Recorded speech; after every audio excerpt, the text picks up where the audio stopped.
महादेवी हत्तीण परत करा या मागणीसाठी नांदणी ते कोल्हापूर मूक पदयात्रेला सुरुवात।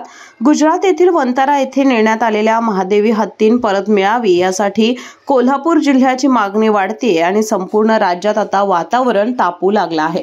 आमची महादेवी हत्तीण परत करा या मागणीसाठी स्वाभिमानी शेतकरी संघटनेचे नेते माजी खासदार राजू शेट्टी यांच्या नेतृत्वाखाली आज रविवारी पहाटे 5 वाजता नांदणी ते कोल्हापूर अशा 45 किलोमीटरच्या सर्वपक्षीय मूक पदयात्रेला सुरुवात झाली आहे। या पदयात्रेत हजारोंच्या संख्येने नागरिकांचा सहभाग आहे। ही 45 किलोमीटरची पदयात्रा सायंकाळी 5 वाजता कोल्हापूर जिल्हाधिकारी कार्यालयासमोर पोहोचणार आहे। माधुरी हत्तीला वंतारामध्ये पाठवल्यानंतर संपूर्ण राज्यभरात संतापाची लाट उसळली होती। त्याची दखल घेत वंतारा विभागाचे अधिकारी कोल्हापुरात आले होते।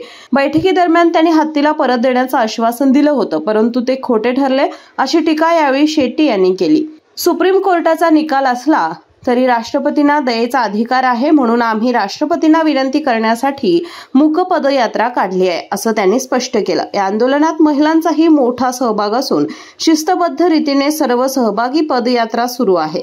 यात्रेदरम्यान कोणताही अनुचित प्रकार घडू नये यासाठी पोलीस प्रशासनाने कडेकोट बंदोबस्त ठेवला आहे। केके न्यूज साठी शिरोळ प्रतिनिधी कुणाल कांबळे। बाळ, फ्रीज मधून श्रीखंड काढ ना। आम्ही पूर्वी घरीच बनवायचो श्रीखंड, त्याची चवच वेगळी होती।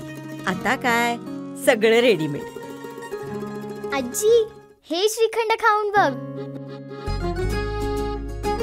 आज तुझ्या आईनं घरीच बनवलं की काय? हे आहे गोकुळचं श्रीखंड। अगदी जिभेवर रेंगाळणार। जिभेवरच नाही तर मनावरही रेंगाळणार। गोकुळ श्रीखंड, मनावर रेंगाळणार।